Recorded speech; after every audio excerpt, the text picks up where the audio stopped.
सभी को मेरा दंडवत प्रणाम।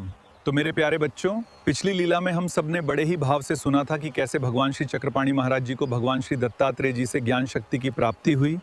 उस अलौकिक घटना के बाद प्रभु का आगमन हुआ मातापुर में, जिसे आज हम सब माहूरगढ़ के नाम से जानते हैं।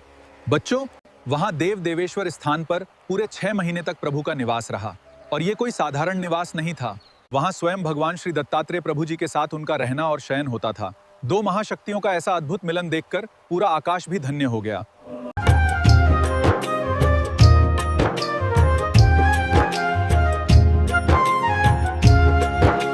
देखते ही देखते 6 महीने का ये पावन समय बीत गया और फिर एक दिन इसी मातापुर से भक्तों की एक पवित्र यात्रा द्वारका धाम की तरफ निकल रही थी। कृपालु महाराज जी भी उन्हीं यात्रियों के साथ द्वारका की ओर चल पड़े। मातापुर की पावन धरती को प्रणाम कर उनके कदम द्वारका की भूमि की तरफ बढ़ चले। और आखिरकार प्रभु का मंगलमय आगमन उस दिव्य नगरी द्वारका में हो गया। जैसे ही प्रभु चक्रपाणी जी के चरण इस भूमि पर पड़े, ये पूरी नगरी धन्य हो गई। इस पावन नगरी को द्वारावती भी कहा जाता है। यहाँ प्रभु के प्रवास के दौरान एक से बढ़कर एक चमत्कारी और अत्यंत महत्वपूर्ण लीलाएं घटित हुईं।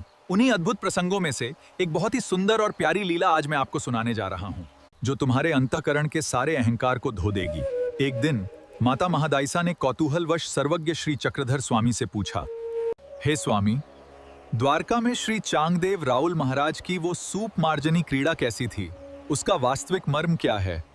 तब स्वामी ने कहा, हे बाई, वो कोई साधारण क्रीड़ा नहीं थी, बल्कि करुणा का साक्षात स्वरूप था।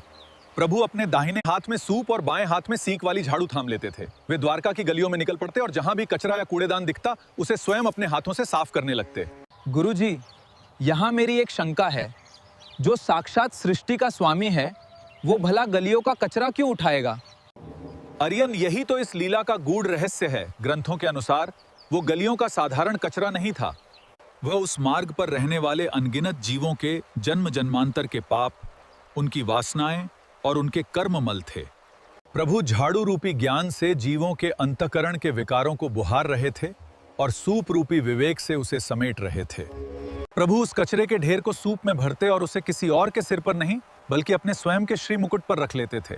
संसार जिसे अछूत और गंदा समझकर दूर भागता, मेरे कृपालु परमात्मा जीवों के उस पाप रूपी बोझ को हंसते हंसते अपने शीश पर धारण कर लेते हैं।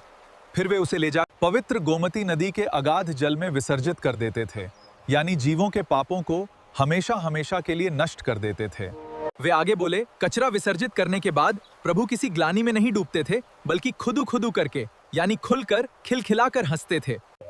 उनकी वो हंसी इस बात का प्रतीक थी कि जीवों को संकट से मुक्त देखकर ईश्वर को कितना परम संतोष मिलता है। इसीलिए ग्रंथों में कहा गया है कि इस क्रीड़ा के माध्यम से वे जीवों को भक्ति, ज्ञान और मोक्ष का दान बांट रहे थे। तो समझो मेरे बच्चों, ईश्वर के दरबार में सेवा से बड़ा कोई आभूषण नहीं है। जो जीव प्रभु की शरण में जाता है, परमात्मा उसके जीवन का सारा कचरा खुद साफ करके उसे पवित्र कर देते हैं। यही इस पावन सूप मार्जनी क्रीड़ा का सच्चा और शास्त्रीय सत्य है। अतः कल आप सभी को इस पवित्र लीला पर चिंतन और मनन करके आना है और अपने हृदय के सच्चे भावों को व्यक्त करना है। दंडवत प्रणाम।